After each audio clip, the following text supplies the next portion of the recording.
انسان کی زندگی میں جو چیزیں اسے بہت زیادہ نقصان دیتی ہیں اور بہت پیچھے چھوڑ دیتی ہیں، دنیاوی معاملات سے لے کر روحانی، اخلاقی، قلبی اور قرب الہی کے معاملات تک کو جو چیزیں نقصان پہنچاتی ہیں، ان میں ایک بڑی چیز غفلت ہے۔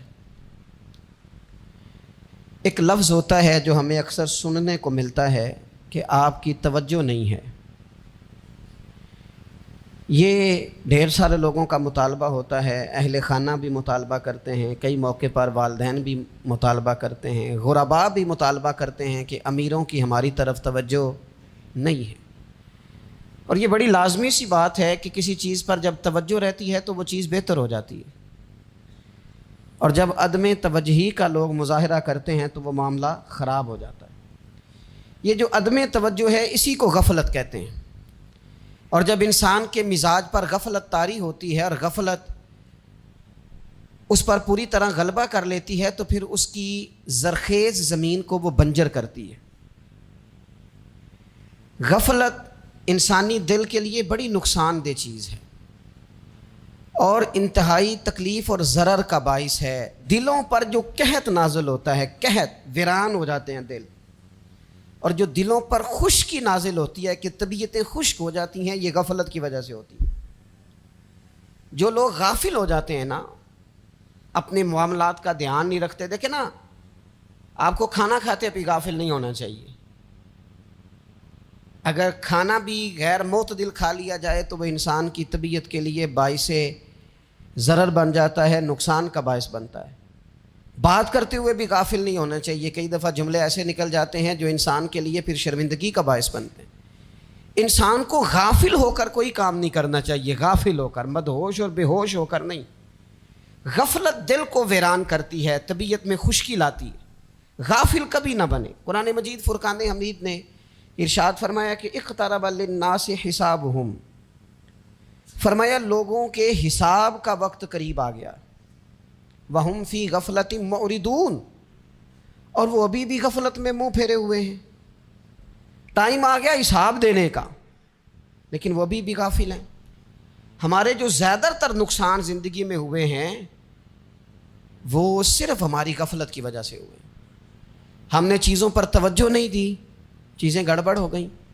جس آدمی نے پھول لگائے ہوں، پھل لگائے ہوں، کھیتی لگائی ہو، وہ دانہ ڈال کے پانی دے کے فارغ نہیں ہو سکتا، اسے توجہ کرنی پڑتی ہے۔ اور کسی نے کہا تھا مالی جیندے ہون تو پھر بوٹے سکدے نہیں۔ اگر موجود ہونا ان کو سینچنے والا، رکھوالی کرنے والا، تو پھر ان کی جڑیں کبھی خشک نہیں ہوا کرتی۔ ہماری جو غفلتیں ہیں یہ بڑی ضرر کا باعث ہیں، نقصان کا باعث۔ اور مجبوری معاف ہوتی ہے، غفلت معاف نہیں ہوتی۔ اسکول میں پڑھتے تھے، مدرسے میں پڑھتے تھے، تو ایک مجبوری ہو گئی جی، خدا نہ خواستہ گھر میں کوئی پریشانی ہو گئی تو اساتذہ اس پر سزا نہیں دیتے۔ کوئی خوشی کا موقع ہے گھر میں، فیملی میں کسی کی شادی ہے، اساتذہ اس پر سزا نہیں دیتے۔ لیکن اگر کبھی پتہ چلتا تھا نا کہ یہ گھر سے تو آیا تھا لیکن مدرسے نہیں آیا، یہ اسکول نہیں آیا، رستے میں غافل ہو گیا، تو یہ بات خوفناک تھی۔ یہ قابل سزا جرم تھا کہ تو غافل ہو گیا اپنی پڑھائی سے، تو گھر سے آیا اور یہاں نہیں آیا۔ غفلت قابل سزا ہوتی ہے، مجبوری کی معافی ہوتی ہے۔ ہمارا آج کل جو مسئلہ ہے وہ غفلت کا ہے۔ ڈھیر سارے لوگ ہیں، سمجھدار بھی ہیں، سیانے بھی ہیں، معاملہ فہم بھی ہیں، باشعور بھی ہیں، تعلیم کی ڈگریاں بھی رکھتے ہیں، لیکن اگر ان کی زندگیوں کی تکلیفوں کو دیکھا جائے اور بے آباد روح کو دیکھا جائے اور سجدوں سے ان کی دوری کو دیکھا جائے تو ایک ہی بات سمجھ میں آتی ہے کہ پتہ سارا ہے لیکن لے ڈوبی ہے غفلت، توجہ نہیں کی۔ لائق بچہ بھی نالائق ترین زندگی گزارتا ہے، اس لیے کہ اس کے لائق ہونے کے ساتھ ساتھ اس کا توجہ کرنا بھی تو ضروری ہے نا۔ نرے لائق کا کیا فائدہ اگر وہ محنتی نہیں، اگر وہ توجہ ہی نہیں کرتا، اپنا سبق دھیان سے سنتا پڑھتا ہی نہیں، تو بھی جتنا مرضی لائق ہو پیچھے رہ جائے گا۔ اور کئی نالائق ہوتے ہیں، رٹا لگا کے پاس ہوتے ہیں، پر چلو رٹا تو لگاتے ہیں نا، محنت تو کرتے ہیں نا، جد و جہد تو کرتے ہیں۔ کئی نالائق جد و جہد کے باعث آگے گزر جاتے ہیں اور کوئی اسی چکر میں رہ جاتے ہیں میں بڑا لائق ہوں، کل پڑھ لوں گا، پرسوں پڑھ لوں گا، ہفتہ تیاری کر کے پاس ہو جاؤں گا۔ اپنی زندگی سے غفلت کا پردہ اٹھائیں، اور غفلت اس کے لیے فیصلہ کرنے کی ضرورت ہوتی ہے، پلاننگ کرنے کی نہیں، فیصلہ کرنے کی ضرورت ہوتی ہے کہ میں نے اب غفلت کرنی۔ ہم نہ جب بھی کوئی پروگرام بناتے ہیں تو منصوبہ بندی شروع کر دیں، منصوبہ بندی نہ کریں، فیصلہ کریں، کہیں کہ میں نے غافل نہیں ہونا۔ غفلت غرق دنیا کا نام ہے، اپنے آپ کو غفلت سے بچائیں۔ آپ دیکھیں حضرت کعب بن مالک رضی اللہ تعالیٰ عنہ فرماتے ہیں، بخاری میں موجود ہے، فرماتے ہیں کہ جنگ میں پیچھے رہ گیا تھا، میرا خیال تھا کل چلا جاؤں گا، گھوڑے اور سواریاں میرے پاس تیز ہیں، مضبوط ہیں، پرسوں چلا جاؤں گا، تیزی سے بھاگ کے میں پہنچ جاؤں گا، میں قافلے کے ساتھ شامل ہو جاؤں گا، لیکن بس تھوڑی سستی ہو گئی، ذرا غفلت ہو گئی۔ آپ فرماتے ہیں جب سب لوگ چلے گئے حضور علیہ السلام کے ساتھ جہاد میں اور میں پیچھے رہ گیا، تو پھر جب چند دن گزر گئے اور محبوب کے واپس آنے کا ٹائم ہو گیا، تو اب میں غور کرتا سمجھتا تو مجھے مدینے میں یہاں بزدل لوگ نظر آتے، اور کون نظر آتے؟ جو منافق تھے، وہ منافق بزدل دکھائی دیتے، یا مجھے عورتیں اور بچے دکھائی دیتے۔ میں پریشان ہوا، حضور واپس آ گئے، جنہوں نے بہانے کیے تھے نا منافقین نے، یہ مجبوری تھی اس لیے نہیں جہاد پہ گئے، یہ جنہوں نے بہانے کیے تھے انہیں مل گئی معافی، اور میں نے سچ بولا، میں نے کہا یا رسول اللہ میں غافل ہو گیا تھا۔ اب کہتے ہیں میں نے جب کہا نا حضور سستی ہو گئی تھی، ذرا غفلت ہو گئی، تو بندہ محبوب سے غافل ہو جائے، بندہ وہیں سے غافل ہو جائے، جو دم غافل سو دم کافر، سانو مرشد اے ہو پڑھایا۔ جب کہا نا حضور وہ غلطی ہو گئی، کوئی مجبوری نہیں تھی، تو فرماتے ہیں باقیوں کو معافی مل گئی، میرے ساتھ حضور ناراض ہو گئے، ایک دن نہیں، 2 دن نہیں، 50 دن حضور ناراض رہے۔ مدینے کی گلیوں نے مجھے پہچاننا چھوڑ دیا، در و دیوار سے مجھے یوں لگتا تھا کہ میں پردیسی ہوں۔ فرماتے ہیں میں مسجد میں آتا تھا، میں جب محبوب کو دیکھتا تو حضور رخ انور پھیر لیتے، اور مجھے پتا تھا جب میرا چہرہ ادھر ادھر ہوتا تو پھر کریم رحمت کی نظر فرماتے ہیں 50 دن مسلسل۔ پھر مجھے حکم ہوا کہ بیوی بھی بھیج دو، میکے بچے بھی بھیج دو، ننھال یعنی تنہا رہ جاؤ۔ فرماتے ہیں وہ میں نے قید تنہائی کاٹی، لیکن شکر اللہ کا یہ ہے کہ میں سچا تھا، بس ذرا بھول گیا تھا، بس ذرا غفلت ہو گئی تھی۔ تو فرماتے ہیں پھر اللہ تبارک و تعالیٰ نے میرے اوپر فضل یہ فرمایا کہ میری توبہ کا اعلان رب نے قرآن مجید میں فرمایا۔ تو غافل نہ بنے کبھی بھی، ہمارا نہ مسئلہ یہ ہے، اور آپ نے ناراض نہیں ہونا، ڈھیر سارے لوگ غافل ہو جاتے ہیں، مالدار بھی غافل ہیں، صاحبان علم بھی اللہ ماشاء اللہ بہت ساری جگہوں پہ غافل ہیں۔ جن لوگوں کو 4 لوگ جاننے لگ جاتے ہیں، کوئی مقام حاصل ہو جاتا ہے، وہ بھی بہت ساری جگہوں سے غافل ہو جاتے ہیں، اللہ ماشاء اللہ۔ غفلت بڑی تکلیف والا منظر ہے۔ جو لوگ سمجھتے ہیں نا میں اب گڈ بک میں آ گیا ہوں، اب میں اچھا ہو گیا ہوں، اب میرے لیے خیر کہا جاتا ہے، مجھے اچھائی شاید یہ مستقل میرے ساتھ رہے گی، تعریف ہی ہوگی ہمیشہ، وہ بھی غافل ہو جاتے ہیں، اور یہ غفلت ٹھیک نہیں ہوتی۔ وجہ دیکھنی چاہیے کس وجہ سے انسان کو وقار مل رہا ہے، عزت مل رہی۔ اپنی زندگی سے غفلت کو اتار پھینکیں۔ تھوڑی دیر کی تو غفلت ہوتی ہے، لمبی تو نہیں۔ 2 منٹ کے لیے صرف اس نے ڈرائیونگ کرتے ہوئے چہرہ موبائل کی طرف کیا تھا، 2 ہی تو منٹ لگے تھے۔ لمحوں نے خطا کی تھی، صدیوں نے سزا پائی۔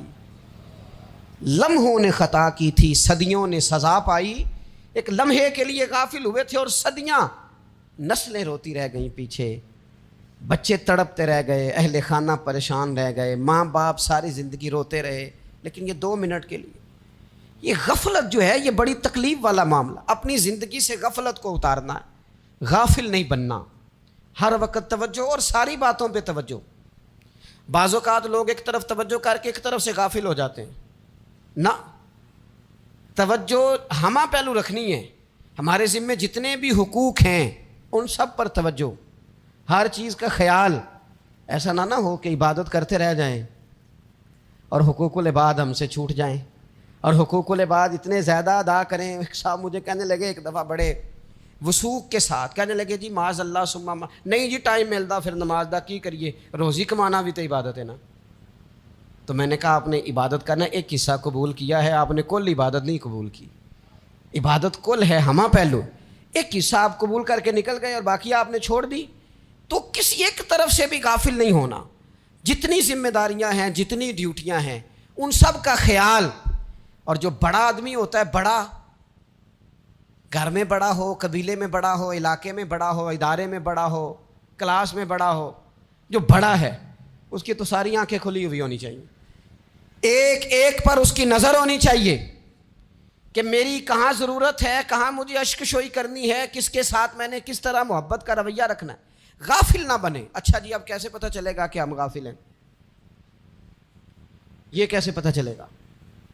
آپ کسی بندے سے بھی پوچھ لیں حالات کیا ہیں تو کہتا ہے اللہ کا شکر ہے کبھی کسی کا دل نہیں دکھایا، اللہ کا شکر ہے جی زمانہ ہو گیا 5 نمازیں پڑھتا ہوں، اللہ کا شکر ہے جی۔ کیسے پتہ چلے گا غافل ہیں؟ پہلی علامت ہمارے علماء اور صوفیاء نے غافل بندے کی لکھی ہے، اس آئینے میں نے اور آپ نے اپنا آپ دیکھنا ہے۔ غافل بندے کی پہلی علامت یہ ہوتی ہے کہ وہ دنیاوی کاموں میں چست ہوتا ہے اور اللہ اور اس کے رسول کی فرما برداری میں سست ہوتا ہے۔ یعنی نماز کے وقت تو اسے نیند ستاتی ہے، پریشانی ہوتی ہے، لیکن اگر کسی جگہ مال مل رہا ہو، پیسے مل رہے ہوں، وہاں جانا ہو تو پھر اسے کوئی چیز بھی تنگ نہیں کر۔ دنیاوی کاموں میں چست ہوگا، یعنی ٹی وی کے آگے، موبائل کے آگے وہ گھنٹوں بیٹھا ہوا ہے، اور اگر اسے 25 منٹ قرآن پاک سننا پڑ جائے، اگر اسے 20 منٹ دینی محفل میں بیٹھنا پڑ جائے، اگر اسے کہا جائے کہ تو 20 رکعت نماز نفل ادا کر، دنیاوی کاموں میں چست ہے، دینی کاموں میں، یہ غفلت کی پہلی علامت۔ پھر ذاتی معاملات پہ پیسہ خرچ کرنا ہو تو ڈھیر سارا ہے، کسی غریب کی مدد کرنی ہو تو۔ وہ ہمارے ایک دوست ہیں، وہ اکثر کہا کرتے ہیں، وہ کہتے ہیں آج کل کسی سے کہنا فلائی کام میں، دینی کام میں کسی کی مدد میں کچھ 4 پیسے خرچ کرنے ہیں تو لوگ کہتے ہیں ہاتھ تنگ ہے۔ ہاں کوئی سستا پلاٹ ملتا ہو نا،